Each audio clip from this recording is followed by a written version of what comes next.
All right. Hey YouTube, I'm Lucky, and in today's video, we're going to talk about the Trials meta report. The first weekend of Trials is done now, so we're going to talk about what weapons were the most powerful, the most impactful for this last weekend, the first weekend of Season 13 Trials. And without further ado, boom, here we go. Here are the stats. The number one most used weapon, of course, no surprises here at all. Felwinter's Lie. Now that it's been brought back, now that the FOMO is over, this is the most used weapon by a long shot. We got 3.1 million kills.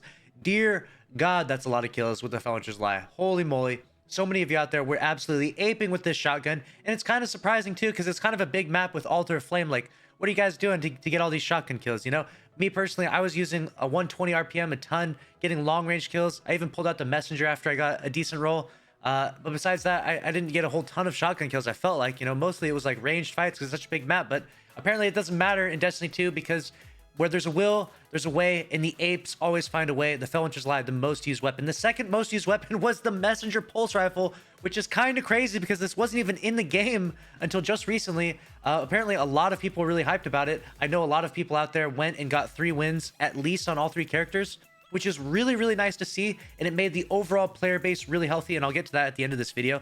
I love when the overall player base is really healthy in Trials, when there's a lot of people playing. And sometimes people play, even though they know they're not going to get flawless, they're just like, oh, all I have to do is get 3 wins and I get a really dope weapon. That's really important. I hope Bungie continues to tap into that every week of this season, or as much as they possibly can, because it's so nice when there's a big, healthy player base of Trials. It makes playing Trials so much more fun, a lot less sweaty. You don't match the same teams of cheaters over and over and over again, and recovs and everything else. So hopefully the player base stays big and they keep putting good weapons at 3 wins. I know that a lot of people out there appreciate that. Let me know in the comment section below. Did you go flawless this week, or did you just go for the 3 wins? I bet a lot of you at least went for 3 wins, even if you didn't make it flawless. The third most used weapon is the Steady Hand, the Iron Banner 120 RPM hand cannon. No surprises here that this weapon is the most popular. This was out all last season and a lot of people farmed for it, but creeping up in stats right here is the True Prophecy. It had half as many kills, but you can now get this weapon from Banshee, and getting this weapon, it's such a strong weapon. It's really, really good, and the rolls overall can be better than the Steady Hand. So if you get the right roll, you might use it over the Steady Hand. Let me know your thoughts in the comment section below. If you had to choose between the Steady Hand or the True Prophecy, which one would you go with? The 5th most used weapon is the Adored. Again, no big surprises here. The 2 best snipers in the game, the Beloved and the Revoker, were sunset a full season ago now, and this weapon is still kind of the best one. I'm a little surprised we don't see the Eye of Soul in here as much, but I think that's primarily because there's not a lot of energy 120 RPM hand cannons, which there now are in the game with the Bottom Dollar, which is the next most used weapon. This weapon has skyrocketed up the charts. It's pretty crazy to see it in the 6th most used weapon with high impact reserves and rangefinder. This thing is an absolute beast. This is such a strong weapon. This is the 120 RPM that I want to use, but the problem is I don't want to go in and grind Gambit. So I'm kind of like, what do I do, you know? The top 6 weapons out of the top 10 are legendaries. Keep that in mind. The last 4 are exotics, kind of, you know, backwards from what Bungie wants, I think. I think Bungie wants exotics to be at the top and legendaries to be maybe mixed in there, but apparently things are backwards right now. The legendaries are too strong in the game, primarily because you can put the Icarus grip on the legendaries. So maybe if you could put Icarus grip on the exotics, maybe they would use them a little more. I don't know. Number 7 right here is Arbalest. So they actually did a nerf to Arbalest, I believe. Let me know if I'm wrong on this. I believe they did a nerf to Arbalest for console and controller, but apparently it didn't affect it that much because it's still really, really strong, really potent in the game. The number 8 spot goes to the Sturm, the exotic 120 RPM. We're going to see this exotic fizzled out more and more and more. I know a lot of people are using it because it's readily available, but I'm telling you right now, all the other legendary 120s, like the Steady Hand, the True Prophecy, and the Bomb Dollar, are much, much, much better. Okay, you can get such better perks, and they work in they are much, much better for Crucible purposes. Let's just say that. In every way, they're better. So I think the Sturm is slowly going to fall out of the top 10. Within this season, I would be willing to bet that we will see the Sturm fall out of the top 10. I'll come back to this video and see if I'm wrong. The number 9 spot goes to Jotun. Why? Why do people use this gun? Such an evil gun.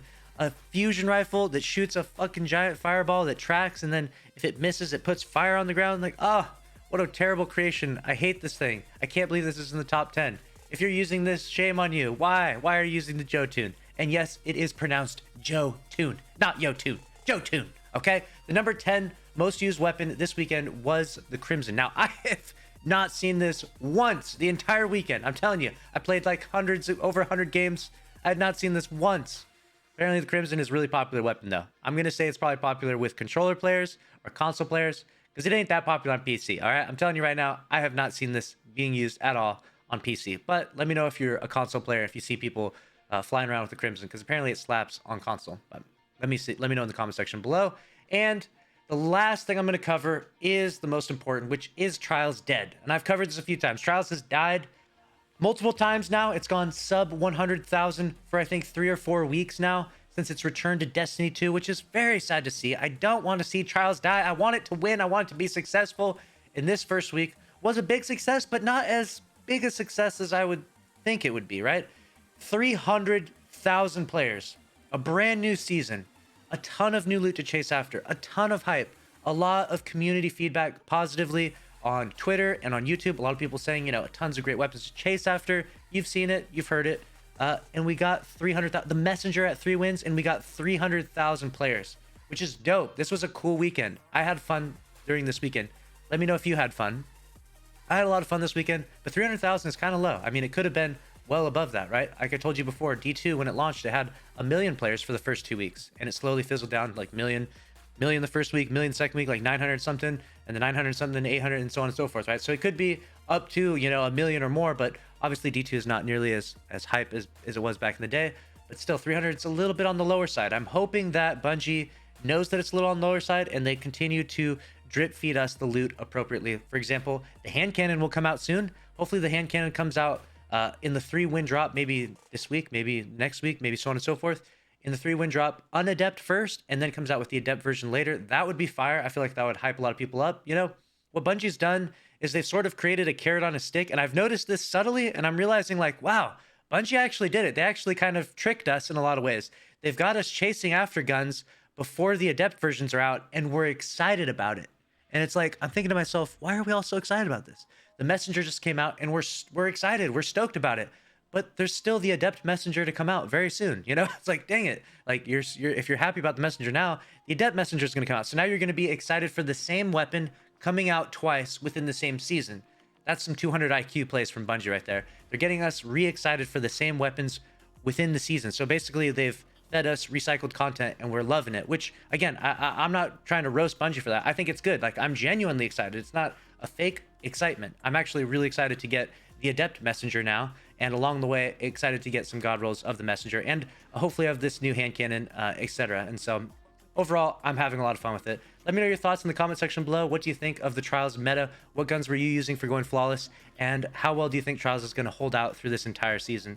Let me know your thoughts in the comment section below. Thank you so much for watching. Make sure to subscribe with notifications on, and let me know your thoughts on my new camera. I got a new camera. Am I looking crispy? Am I looking full HD and everything? Let me know. I appreciate you watching the video, and I'll see you in the next one. Later.